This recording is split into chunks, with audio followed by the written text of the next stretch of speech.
So,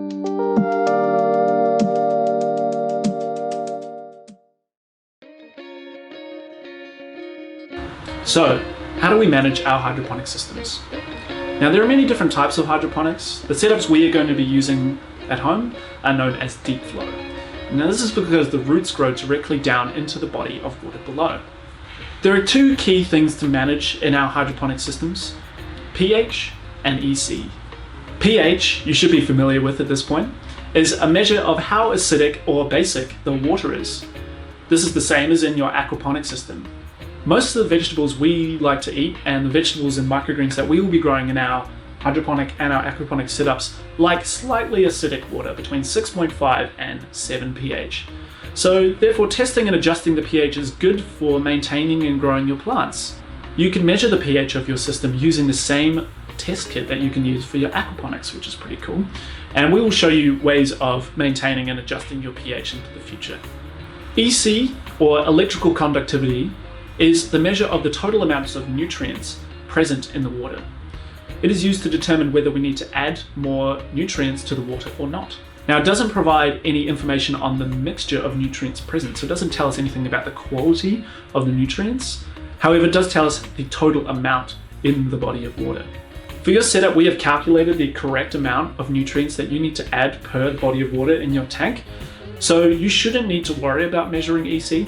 However, it's good to know about if you want to start DIYing your own systems at home or you want to delve deeper into hydroponics. The nutrient solution in your hydroponic reservoir should be completely replaced every 4 to 6 weeks, or basically after every grow cycle.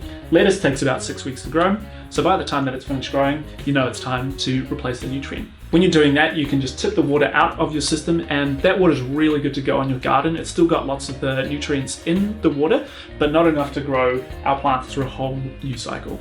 So make sure you repurpose that water, put it onto your house plants or onto your garden at home, then flush out the system and put new water in and add new nutrients. So that kind of brings us back to hygiene as well. Like I was saying before, hydroponics are generally kept sterile of both good and bad bugs. This is just a design feature of hydroponics itself. And on a commercial scale, this is done very methodically. Think lab coats and hair nets and pressurized doorways and everything. And that's not super practical for us to do at home, but there are a few tricks that you can do to keep on top of hygiene. So firstly, boil all the water that you will use in your system for at least 10 minutes. So that's 10 minutes of active boiling time. Then let that cool down before you add it to the reservoir. Of course, as we know, boiling water kills any of the bugs in it, so they'll make sure that we have nice, clean, sterile water that will go into our tanks. One other thing that's really important to know is that often the bacteria that gets into these systems comes from us, right? We carry it on our hands. It's also in the air all around us. So we want to limit the amount of things that go into the water. We definitely don't want to put our hands into the water if we can avoid that, unlike in aquaponics where we can put our hands in as much as we like. The things that go into the hydroponic setup should be sterilized. So any of the air line, the air stone, any implements that you use to stir the nutrients should be sterilized under boiling water, like the water that you put into the tank. Same goes with the nutrients. Don't touch the nutrients before you add them. Just use a clean, sterile implement to measure them out, or just pour them straight from the container into the tank. That way, again, you don't get any bacteria from your hands into the water. And lastly, try not to expose the reservoir to the air too much.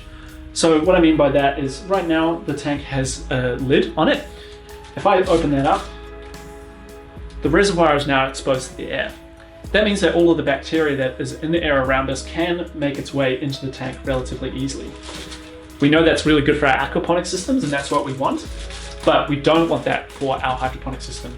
So when you're not changing the reservoir, make sure you just keep the lid nice and firmly closed. And lastly, I'm just going to address the way that we circulate the water in the hydroponic system. So with our aquaponics, we use a water pump, which we know works with the undergravel filter to promote the biofiltration in the system. And that also oxygenates the water. In hydroponics, we also want to oxygenate the water, but we do it using a thing called an air stone, which is essentially a porous little stone with air line coming out of it that we attach to our air pump. Air is forced through the line and through the stone, causing bubbles. So we leave that bubbling in the middle of our tank 24 hours a day, and that oxygenates the water and keeps it moving stops the water from going stagnant, and it also dissolves oxygen into the water so that the plants can absorb it through their roots.